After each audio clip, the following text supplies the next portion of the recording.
Hi అండి. నేను ఒక కొత్త వీడియోతో వచ్చా. సో, ఈరోజు నేను కాకరకాయలు కట్ చేస్తుంటే మధ్యాహ్నము కూర కోసమని అందులో ఒక కాయ మొత్తం పండిపోయిందనమాట. సో, అందులో మంచిగా గింజలు బయటకొచ్చినాయి. సో, నేనేమనుకున్నా అంటే గింజలు మంచిగా పాట్‌లో పెడదాము. చూద్దాం కాకరకాయ వస్తదేమో చెట్టు అని చెప్పేసి. చూడండి ఇక్కడ ఇన్ని గింజలు కలెక్ట్ చేశా బానే మంచిగానే. సో, ఒక పాట్ ఉంది, కొంచెం మట్టి. ఈ మట్టిలో ఆల్రెడీ ఎరువు అవన్నీ కలిసేసి ఉన్నాయి. నేను ఇంతకుముందు కలిపి పెట్టాననమాట.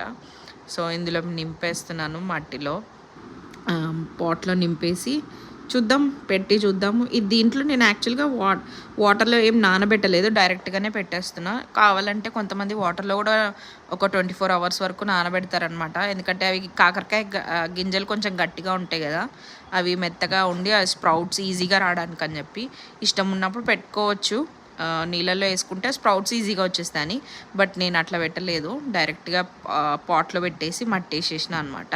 సో నీళ్ళు పెట్టి బయట ఎండకు పెట్టా.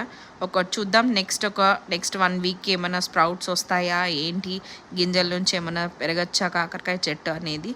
సో ఈగర్గా వెయిట్ చేస్తున్నా నేను కూడా. సో నెక్స్ట్ అప్డేట్ ఇస్తాను కాకరకాయ చెట్టు కోసము సీడ్స్ నుంచి. సో చూస్తుండండి అప్పటి వరకు కలెక్టివ్ గార్డెనింగ్. Thank you.